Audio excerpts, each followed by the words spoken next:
Hey folks, welcome back to another tutorial in After Effects. In this episode we're going to look at keying out backgrounds and replacing them with other backgrounds. As an example, we're going to look at knocking out this green screen background that I filmed earlier and replacing it with something a bit more attractive, like this, which is a nice fractal noise background found in After Effects. In later podcasts, folks, we're going to talk a little bit more about fractal noise. We won't cover that today. Now, I filmed this very simple shot of my hand with my phone on a green screen background earlier today. I'm not going to go into really what green screen is. I imagine if most of you are watching this tutorial, you know what green screens are. And they're pretty easy to set up. You don't need a big, flashy, expensive studio. You can paint a bit of your wall green. You can hang up a bit of green fabric. As long as it's a nice, consistent green background, you should be okay.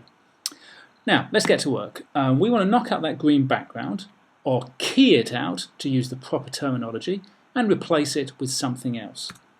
So, I'm going to make sure that my clip in the timeline is selected, like so. I'm going to go to Effect, Keying, and under Keying there's a variety of different choices for keying out a background. Color key is the one that most people might go for, but it's a little clunky and not that effective. By far and above, the best one's Keylight 1.2. There's many different keying softwares on the internet, but I've got to be honest, folks, if you've got After Effects, stick with it and stick with Keylight 1.2. You won't go far wrong. So let's get to work. To knock out this green background, I'm going to click on the eyedropper here and select, just reset that. I think I just clicked a little bit too early. I'm going to reset that. Sorry, folks.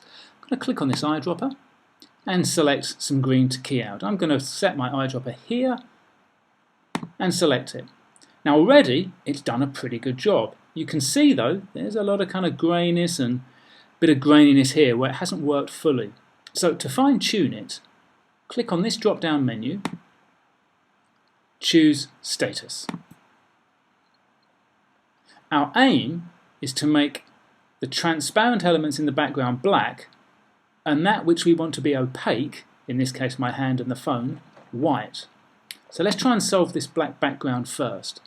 I'm going to drop down this menu here for Screen Matte, and I'm going to clip black just ever so gradually to the point where that black background, that which was green earlier, should be completely, or as near as I can, black, but we don't want to make my hand, which needs to be opaque, disappear. So I've got mine actually on, we've got it on about 25 there. Now, we need now to make that which should be opaque, which is my hand and the phone, white.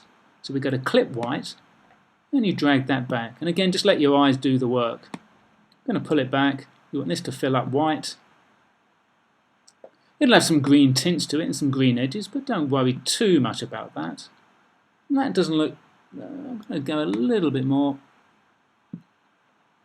Okay, that's not too bad. Let's see if I can get it up to 50 maybe. Oops, sorry, no, get it down to 37. That should do the job. Okay, I think I'm pretty happy with that. So go back to this drop-down menu, click on Final Result, and let's see what we've got. Okay, not too bad at all. Again, Keylight, it comes with After Effects, nice, simple and effective. Even the edges, you know, for a quick job, not too bad at all.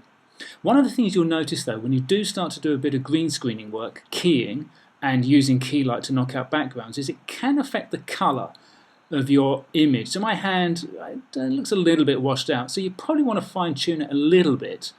Make sure you've got the clip in the timeline selected. We want to just change the colour here to make it look a little bit more vibrant. You don't have to do this, but to get it a bit more lifelike, it's worth doing. So I'm going to select my clip here, go to Effect, Colour Correction, and I'm going to go to the good old curves. I'm going to click on those, and under the drop-down menu, I'm going to select red, and I'm going to push up the mid-tones just ever so slightly, just a little bit. And I think my hand now, it does look like a little bit more of a naturalistic colour. I'll switch it off. That was before, a little bit washed out. Back on, bit pink. Before, after. So try curves, go to the drop down menu red, and maybe boost up the mid-tones a little bit just to make it look a bit more naturalistic. Okay folks, a little quick guide to Keylight. Hope you enjoyed it. If you're going to give it a try yourself, good luck. Hope it goes okay. See you in the next tutorial.